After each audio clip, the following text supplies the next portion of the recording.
you take 500 adolescents in the most crucial age of their life, the formative age, where they're really forming their identity, forming their values, forming their habits, forming their dreams, and you take them from all over the world. They come from the gutters of Israel, they come from South America, they come from Africa, they come from Asia.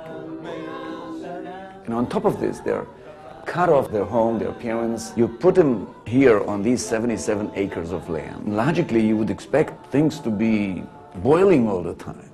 So how come there is no aggressiveness around it? There is coherence. How do you do that?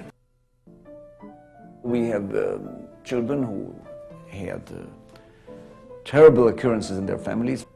The world is torn to pieces in their eyes.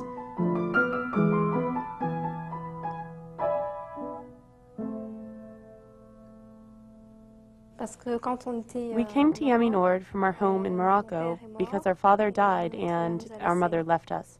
She left 6 months before we immigrated to Israel. The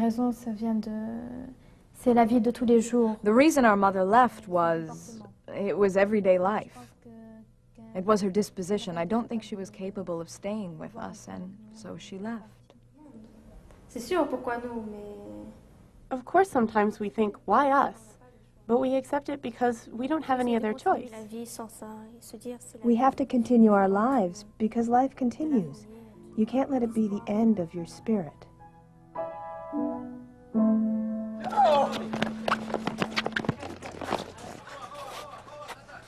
My name is Yonatan Gitahun.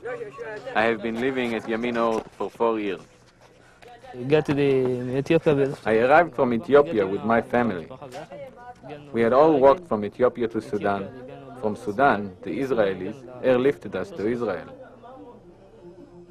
Our way to Israel was a very difficult journey on foot. Many people witnessed the death of their loved ones. What we have here is mainly refugees, escapees, people who ran away. So every bed here should serve a child who either has no family, or the family is not around in Israel, or there's no other solution for his upbringing. First of all, they're very mad about whatever they had to go through. Why did it happen to them? They will try and do whatever they can to prove that nobody wants them in the world. We just had a kid who took some stuff from the toilet and smeared it over the door of the headmistress of the school. The message was, I'll never make it at school, I'm furious. You supposedly love me. No, I did the worst, kick me out. What do you do with this child?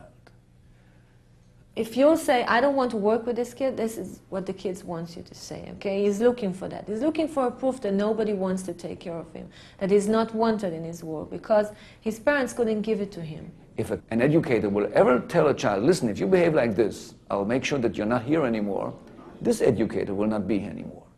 Because this is not the kind of people we are looking for. Kid wants to know that somebody somewhere accepts him with everything that goes with it. And you need real special people to go to this child, take him away, and start talking to him about what is it that we're doing here. But the ultimate purpose is that they are connected at the end of the process. They belong. My name is Mazel Twito. I have been working in Yamin Ord since 1980. I am a counselor for a group of students. I go to them and ask them how their day was. If they have any problems in school, I talk to them about those problems. There is no father or mother, and this is my responsibility.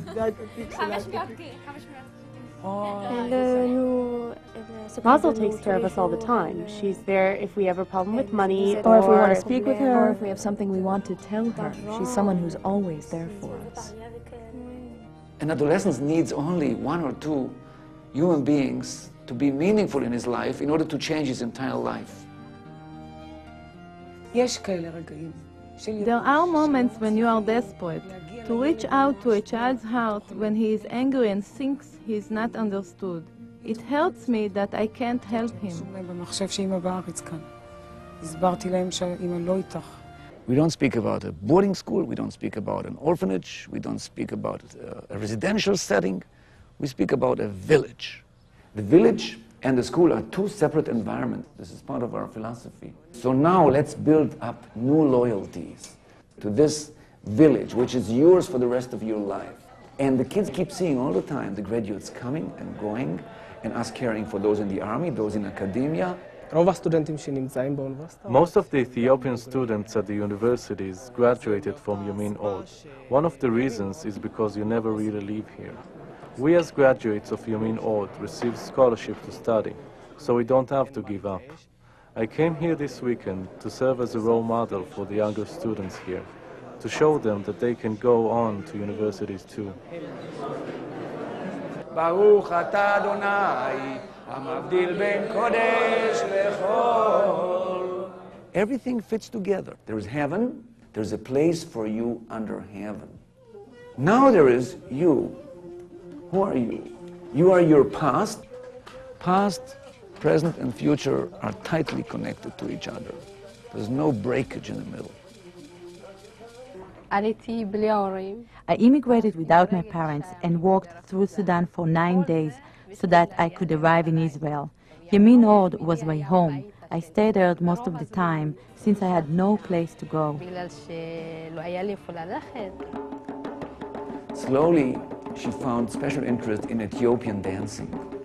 Ethiopian dancing is everything for her. These dances are a way for these children to get back to the nucleus of their soul, back to their inner self.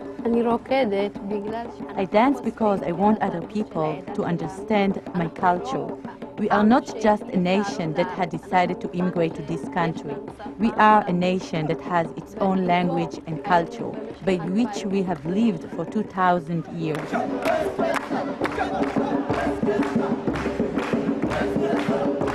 So you have a past, and there's also a future.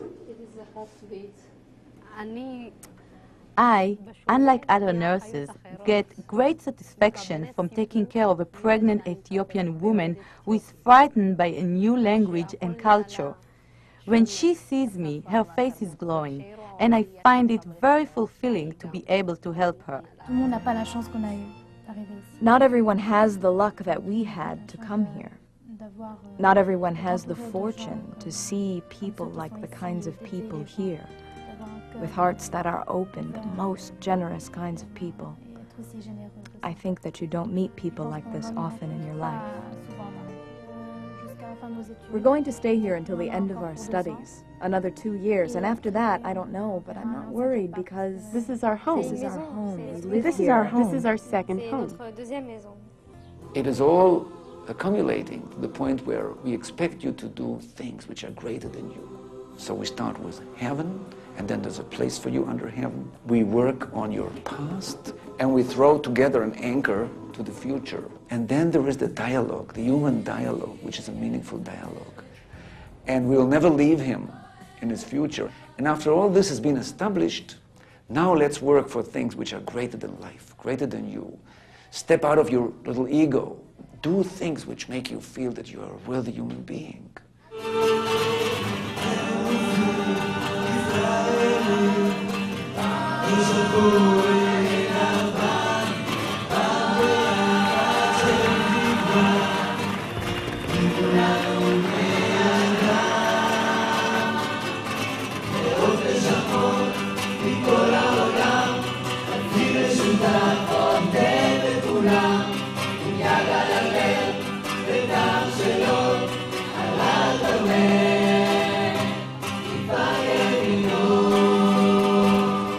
We're just human beings, see, flesh and bones, and I mean, what do we do in this world? I just feel that I'm alive. My name is Chaim. Chaim is life in Hebrew. I feel that I'm really the chain between the past, the present, and the future of these children. And it's just not just me, the entire community is soaked in this experience. כי מי שרואה רחוק, יגיע רחוק. מי שיודע לסמן מטרות, לאן אני רוצה להגיע, רואה רחוק למרחקים, הוא גם יגיע רחוק. מי שרואה רק קרוב, אין לו לאן ללכת.